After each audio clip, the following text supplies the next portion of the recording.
Olá, alunos da quarta etapa, sejam todos bem-vindos a mais uma aula de português. Eu sou o professor Silas e hoje nós falaremos sobre ambiguidade e duplo sentido. Ou seja, a ambiguidade ela é a propriedade que uma palavra tem de apresentar um duplo sentido a depender de um determinado contexto. Ou seja, hoje nós vamos trabalhar o significado, a ambiguidade, o sentido ambíguo de uma determinada palavra e vamos trazer alguns exemplos para que, ao chegar ao final da aula, você tenha construído o conceito de ambiguidade e como ela pode ocorrer. Observe a tira. O que foi, mãe? Dei uma bruta topada, agora estou com um belo galo na cabeça. De longe o galo já ficou se perguntando. Com um belo galo na cabeça, diga quem é esse miserável. Então observe que a palavra utilizada pela galinha, belo galo na cabeça, fez com que o esposo, o galo, interpretasse com o outro sentido. Ela se referia de um hematoma que ela tinha na cabeça, enquanto o galo pensou que seria um amante. Então a ambiguidade ela vai trabalhar justamente esse duplo sentido que uma expressão, que uma palavra, ou mesmo um contexto, uma frase inteira, pode apresentar essa duplicidade de sentido. Observe como a ambiguidade pode ocorrer nos anúncios publicitários. Uma marca de refrigerante diz, contrata um ator e aí coloca a seguinte frase: eu deixei a Coca, Fábio Assunção, ator. Então observe aí que o sentido duplo da palavra Coca. Nós temos o sentido Coca pode ser o refrigerante concorrente da marca Pepsi, mas Coca pode ser o entorpecente, a droga ilícita, a cocaína, o diminutivo de cocaína. Enfim, perceba o duplo sentido da expressão Coca no contexto. Mais um anúncio. Móveis por estes preços não vão durar nada. Observe a expressão, não vão durar nada. Não vão durar nada por quê? Porque eles têm pouca qualidade, podem se destruir facilmente, ou porque muitas pessoas estão tão barato que muitas pessoas vão comprá-lo. Ou seja, ele tem um preço acessível, logo não vai durar no estoque. Enfim, a ambiguidade ela vai trabalhar justamente esse duplo sentido. Observe mais um anúncio. Motociclista, o capacete é a sua segurança. Ponha isso na cabeça. Põe o que na cabeça? A ideia de que o capacete é um instrumento de segurança ou pôr de fato o capacete, Ou seja, quando o anúncio diz motociclista, o capacete é a sua segurança, ponha isso na cabeça. Pôr a ideia, a ideologia que é um instrumento de segurança e ao mesmo tempo o objeto também para a sua própria proteção. Como pode ocorrer nas placas? Mantenha seu cão fora dos jardins e recolha suas fezes. Observe que a ambiguidade em alguns textos ela pode causar problemas de entendimento. Ela trabalha com duplo sentido, mas dependendo da posição de determinadas palavras, ela pode causar uma falta de entendimento. Em alguns textos a ambiguidade ela é super bem-vinda, em outros textos ela pode causar problemas. De quem são as fezes nessa placa? Do cão ou do dono do cão? O pronome suas ali, ele remete o entendimento para os dois elementos aí, tanto para o cachorro quanto para o dono do cachorro. Mais um anúncio. Encha seu filho de bolacha. Observe a expressão bolacha, o duplo sentido da palavra bolacha. Bolacha pode ser o biscoito da Nestlé, no caso do anúncio, mas pode ser bolacha no sentido de tapa, palmada, entende? Então, o duplo sentido aí na construção de todo o enunciado. Veja no cartoon. Verduras, dois homens estão na seção de verduras, então ele chega lá numa pilha de alface e aí tem o seguinte aviso, pegue a alface do alto da pilha ou cabeças vão rolar. Então, a ambiguidade aí, ela faz com que você entenda dois sentidos.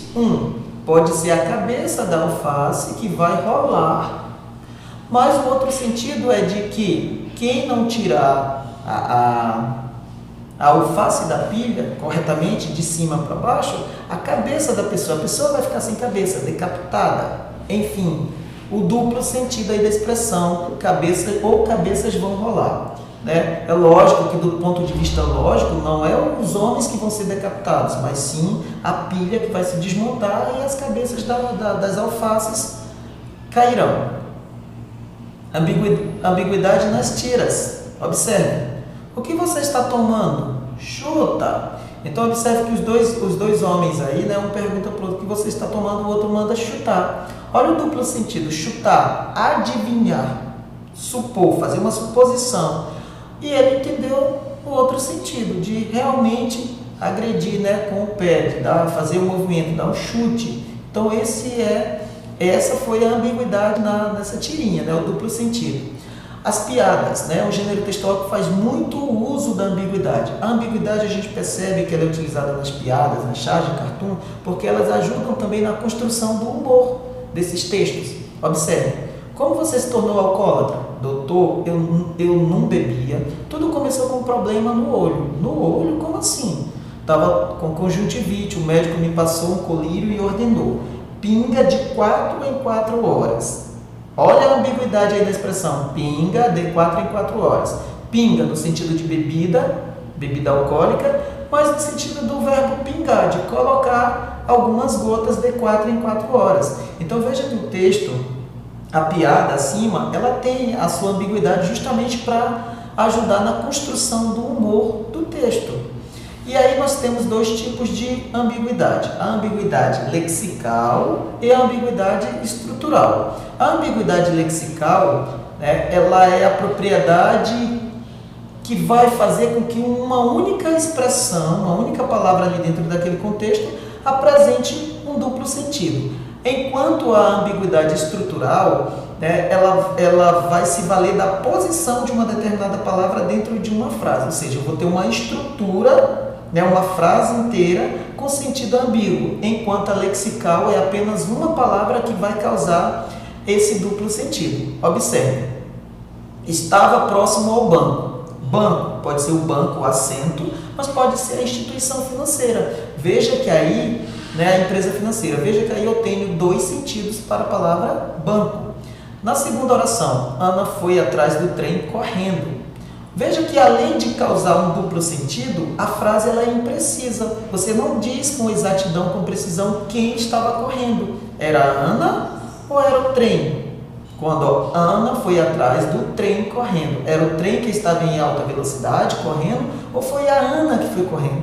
Então tenha cuidado na colocação de alguns pronomes, né, porque eles deixam as frases imprecisas. Observe um exemplo de ambiguidade lexical. Fátima abandona Bonner e vai fazer programa. Observe que aí apenas a palavra programa ela é ambígua, ou seja, ela tem dois sentidos.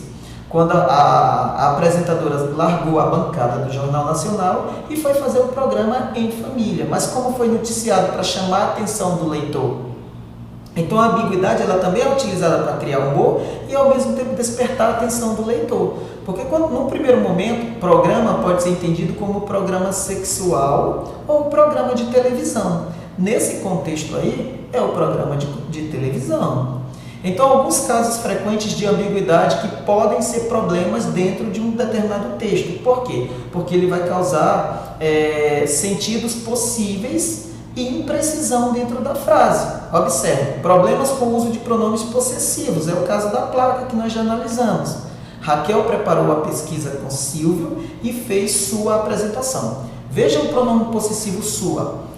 Quando você colocou naquela posição da oração, não se sabe ao certo quem fez a pesquisa, quem preparou a pesquisa. Foi a Raquel que fez a pesquisa e a apresentação ou foi Silvio? Não dá. Por essa oração pode ser qualquer um dos dois. Como que eu faço para corrigir isso? Eu modifico a oração, eu tiro esse pronome. Vamos colocar a ação só para Raquel. Ficaria assim. Raquel e Silvio prepararam a pesquisa e ambos fizeram a apresentação. Nesse caso, ambos, os dois fizeram a apresentação. Agora eu posso dizer assim, Raquel e Silvio prepararam a pesquisa e ele fez a apresentação dele. Ou seja, eu estou jogando a ação aí apenas para o Silvio. Agora, se eu quiser fazer jogar a ação para Raquel, eu vou dizer assim: Raquel e Silvio prepararam a pesquisa e ela fez a apresentação dela. Uso indistinto entre o pronome relativo e a conjunção integrante. Observe, o motorista falou com o passageiro que era gaúcho. Quem era gaúcho? O motorista ou o passageiro? Por essa oração não dá, porque ela tem um duplo sentido. Ela é ambígua. Agora vamos construir a oração da seguinte forma: o motorista disse que era gaúcho ao passageiro. Agora eu sei quem é gaúcho, o motorista. O motorista conversou com o passageiro gaúcho. Agora é o passageiro que é gaúcho. Então o aluno, ao construir uma frase, ele tem que ter cuidado com algumas expressões, algumas palavras, pronomes relativos, pronomes possessivos, para não deixar a frase ambígua. Problemas com o uso de formas nominais. O pai viu o filho chegando em casa bem tarde. Quem chegou em casa bem tarde, o pai ou o filho? Por essa oração, ela te permite dois entendimentos. Agora vamos construir a frase da seguinte forma. Vamos corrigir aí esse texto ambíguo. O pai viu o filho que chegava em casa bem tarde. Ou você pode utilizar da seguinte forma: o pai, ao chegar em casa bem tarde, viu o filho. Na primeira oração foi o filho que chegou tarde. Na segunda, o pai. Então nós chegamos ao nosso já tradicional mapa de conceitos mentais. Então a gente viu que a ambiguidade, né, ela é um elemento utilizado dentro de textos, principalmente textos de humor. A propaganda, charge, cartoon são textos que se apoiam muito justamente para construir o humor, pelo fato de ela deixar um texto ambíguo, com duplo sentido. Então ela também pode causar problemas no entendimento. Então, como resolver? Evitando palavras de duplo sentido, inserindo informações a mais que faltam na frase e prestando atenção na ordem das palavras dentro das frases, né? A ambiguidade, que é esse duplo sentido de certos enunciados, e ela torna-se um problema quando não cumpre nenhuma função estilística, porque nós temos a ambiguidade enquanto figura de linguagem. Exemplo: aquele restaurante tem muitas coisas gostosas, mas também baratas. Olha, observe que aí, coisas gostosas, mas também baratas. Aí nós temos uma ambiguidade lexical, a palavra barata com dois sentidos. E assim nós chegamos ao final de mais uma aula. Eu espero ter contribuído com a aprendizagem de vocês e até a próxima.